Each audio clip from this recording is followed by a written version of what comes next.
Katika kulifikia swala la kimafanikio, lazima ndani ya kitu fulani kuwe na umoja na mshikamano. Ndicho ambacho kimeonekana kukosekana katika upande wa Young Africans mara baada ya viongozi wawili kupishana kauli juu ya ujenzi wa Young Africans. Mmoja alituambia kwamba uwanja rasmi utaanza kujengwa mwezi wa 3 mwaka huu, lakini afisa habari wa klabu ya Young Africans kwa maana ya Ali Shaban Kamwe, yeye ameibuka na kuzungumza uwanja wa Young Africans rasmi utajengwa mwezi wa 4 kwa maana mwezi wa Aprili mwaka huu. Tutakwenda kuzungumza kinagaubaga juu ya hichi ambacho kinaendelea. Je, nani ambaye anaweza akawa ana ile tunasema kauli ya mwisho juu ya situation ya uwanja ambao Young Africans wamefikia pazuri kwa wakati huu? Kila kitu kiko wazi. Niko hapa na Usamwa Hamisi Usamwa, mimi ni Leopard John na hii ni The Golden Boot. Usamwa. Na shwari. Alhamdulillah rabbil alamin. Young Africans wamepiga hatua sasa mmoja ama nyingine, ila hatua yenyewe ya ujenzi wa uwanja hawajaanza ujenzi wa bado. Yaani hata kupanga mipango ni hatua. Ukiwa unajenga nyumba ukaanza kununua kiwanja, umeshapiga hatua shehe, unakaribia kufikia kile ambacho unakihitaji. Sasa tuache hilo, tutakwenda kuzungumza hili la ujenzi wa uwanja. Yamezungumzwa mengi. Alex Ngai, mjumbe wa kamati tendaji ndani ya Young Africans, alizungumza siku hivi karibuni kwanza kwamba uwanja utaanza kujengwa mwezi wa 3 mwaka huu. Lakini siku za hivi karibuni tena afisa habari wa klabu ya Young Africans Ali Shaban Kamwe amezungumza uwanja rasmi utakwenda kujengwa mwezi wa 4 mwaka huu. Kwa nini hizi kumekuwa na mpishano ndani ya wale ambao tunasema kwenye kamati kuu ya klabu wamekuwa wanashiriki? Wajua, siku ile tunazungumzia issue ya Alex Ngai kuzungumza kwamba uwanja utaanza kujengwa tarehe mwezi wa 3. Niliuliza swali, alizungumza akiwa kwenye mazingira gani? Ilikuwa ni baada ya mchezo dhidi ya Al Ahly kama sikosei. Na kama ilikuwa baada ya mchezo wa Al Ahly kulikuwa kuna frustrations. Kwa hiyo inawezekana alikuwa anazungumza kutengeneza relief kwa mashabiki, kutaka kuhamisha agenda au kujifariji yeye mwenyewe.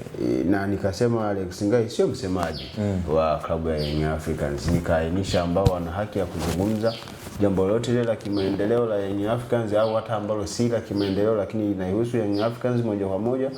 Ni wa kwanza kabisa ni Engineer Hersi Saidi na wa pili ni Ali Shaban Kamwe ambaye yeye ndio kazi yake rasmi iliyomfanya ajiwe ndani ya kikosi cha Young Africans. Kwa hiyo kile alichokuwa nakizungumza Alex Ngai maybe ilikuwa ni kutafuta relief ya matokeo ambayo walikuwa wamepata Young Africans ambayo hayakuwa ya kufurahisha kwa kipindi kile, lakini pia inawezekana ilikuwa ni spinning, alikuwa anajaribu kuhamisha agenda kutoka kwenye matokeo ya Young Africans na watu wakafocus zaidi kwenye ujenzi wa uwanja.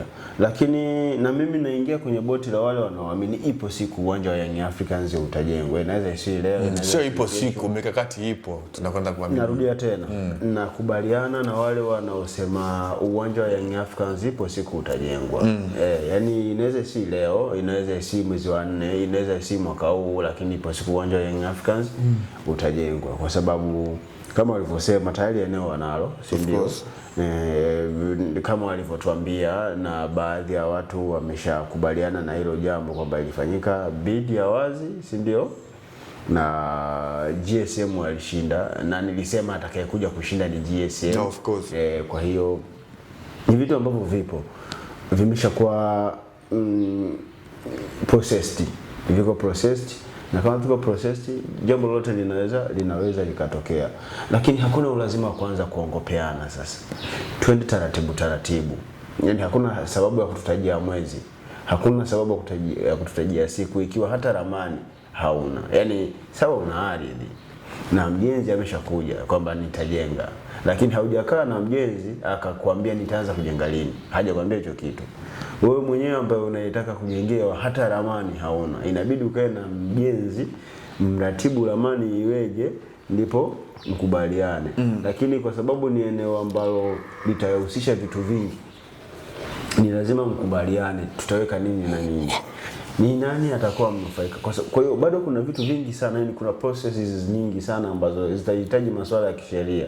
Na tunafahamu masuala ya kisheria the way yanavyokuwa. Bado kuna naming right, kuna ownership. By the time Yanga sawa watakuwa ni owners, sawa, it's definitely watakuwa owners, lakini watakuwa owners kwa 100% baada ya muda gani? Kwa sababu our GSM wanakuja kuinvest pesa zao, watahitaji returns. Sasa kama watahitaji marejesho kutokana na kile ambacho atakuwa amekiweka, kuna conditions ataziweka pale. What if hizi conditions zitakuwa ni ngumu kwa Young Africans kuzi accept? Kwa hiyo watabidi tena warudi Young Africans kujadili. Wakishindwa kuliamua wao kama viongozi, watalazimika kurudi kwa wanachama, waambie jamani, tulitangaza GSM wameshinda tenda kutujengea uwanja, lakini tumeenda kuzungumza nao, kuna eneo fulani na fulani bado linaleta utata, hebu tusaidieni. Wanachama ndio watakuwa na kauli ya mwisho. Sasa tunamkubali GSM au tunamkataa licha kwamba ameshinda nini? Ameshinda tenda. Kwa hiyo ni vitu ambavyo tunapaswa kuendelea kusubiri. Tunawaombea dua kila kitu kio kwenye mstari, washinde, wakubaliane na GSM na ujenzi wa uwanja uanze, kitu ambacho kitakuwa ni faida kubwa sana kwa mpira wa Tanzania. Lakini hakuna sababu ya kuharakisha, kutajiana siku, tarehe, mwaka, mwezi, ikiwa hata ramani yenyewe mtu hauna. Sawa, hili ambalo limeendelea linamaanisha kwamba bado hakuna makubaliano ya mwisho kuhusiana tarehe fulani ama siku ambao au hata mwezi pia uwanja ambao rasmi utakwenda kujengwa. Pengine hii haiwezi kuwa wanachama na mashabiki wameweza kufichwa kwa kiasi fulani, kwa maana kumekuwa na kauli ambazo za kupishana juu ya hili.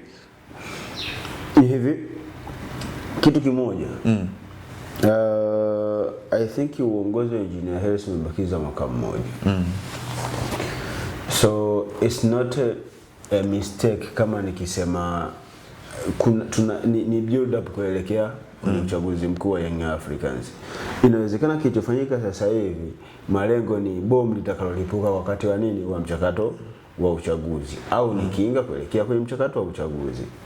Kama bado haujawa na ratiba, haujawa na ramani, haujakaa kwenye meza ya mazungumzo na mtu ambaye aliyeshinda tenda mkakubaliana mjenge wa uwanja wa aina gani, hamjapata ramani, sawa? Hamjakubaliana thamani, kwa maana gharama ya ule ujenzi wa uwanja itakuwa ni kiasi gani. Huwezi kutoka kuja public kutuambia tutaanza kujenga uwanja siku fulani ikiwa bado ramani hauna, haujajua utajenga capacity ya watu wangapi, lakini pia haujajua ni gharama kiasi gani kitatumika. Inawezekana huyu GSM ambao kimsingi inaweza nisiwe na knowledge ya kutosha, lakini sijawahi kusikia wakijihusisha na constructions. Inawezekana sio construction company. Kama itakuwa ni construction company itakuwa ni kitu kizuri, lakini kama sio construction company, GSM ndio watatafuta construction company. Wakishaitafuta hiyo, wana Young Africans nao wanapaswa ku-approve kwamba yes, hawa tunaweza tukafanya nao kazi, kwa sababu hata kama ni Yanga au ni GSM ndio wameshinda hii na wenyewe ndio wana mandate ya kuchagua nani aje aende akajenge. Sidhani kama inaweza ikaenda pale Mo Construction Company ambayo inamilikiwa na Mohamed Dewji alafu wakai-accept. Na uhakika hiyo kulingana na utamaduni wa soka la Tanzania. Kwa hiyo ni kitu ambacho tunapaswa kujipa muda tuone. Yaani hakuna sababu ya kuahidiana. Hapana. Tuende tu taratibu, jambo likifika wakianza kupima basi tutaona. Wakianza kupima eneo la uwanja wa kujenga uwanja, wakianza kusafisha, wakianza kuondoa kile kifusi, tutaona. Sawa. Hivi ndivyo ambavyo timu kubwa barani Afrika zimekuwa zinaishi, kama klabu ya TP Mazembe akiwa na uwanja wao wa Stade TP Mazembe pale Lubumbashi DRC, lakini Mamelodi Sundowns na uwanja wao wa Loftus Versfeld kule Afrika ya Kusini. Young Africans nao wamefikia katika hatua nzuri na kuishi pale ambako majiant wa soka la Afrika wamekuwa wanaishi. Hii ni The Golden Boot. Mimi ni Leopard John, nilikuwa na Rusamwa Hamisi Rusamwa. Hadi wakati mwingine. Kwaheri kwa sasa.